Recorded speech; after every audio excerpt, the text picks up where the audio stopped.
Жалам што се случи овој настан денеска, но ви благодарам што го организирате и ви благодарам што не поканивте да учествуваме. Тешко е да се додаде нешто на оно што веќе беше кажано и гледајќи ги жртвите,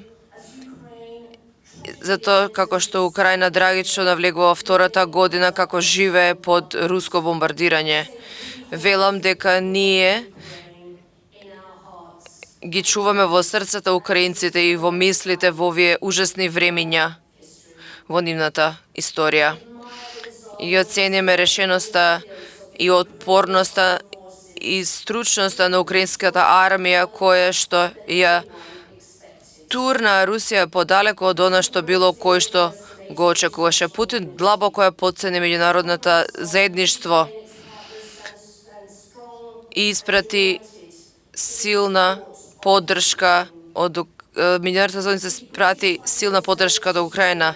Риши Сунак, премиерот на Британија, ги повика светските лидери да се осигураат траен мир за Украина и за воспоставувањето на НАТО повелба која ќе помогне земјите да се одбранат пред следни изјави на војна од страна на Русија. Обединетото кралство е главен донор во одговорот на кризата. Вкупната економска и хуманитарна поддршка беше скоро 2 милиарди евра. Велика Британија издаде 300.000 виза на луѓе кои што бегаат од конфликтот во Украина, а ќе и бидат издадени и уште. Минатата година Велика Британија даде одредна сума за војна поддршка на Украина, најголемиот пакет за поддршка кој што го дала било која европска нација, втора само после САД. Ние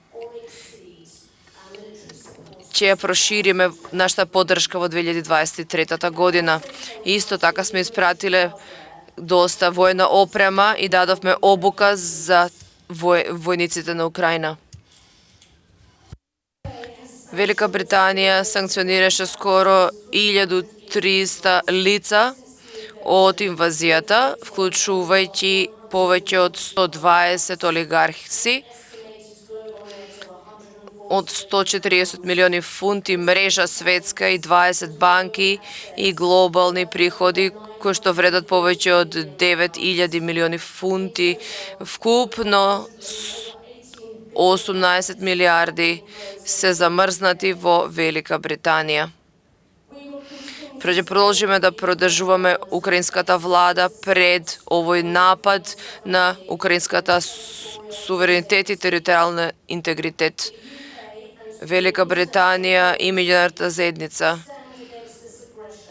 се спротивставуваат на оваа агресија и стојат заедно за слобода, демократија и сувереност на нациите низ целиот свет. Слава на Украина!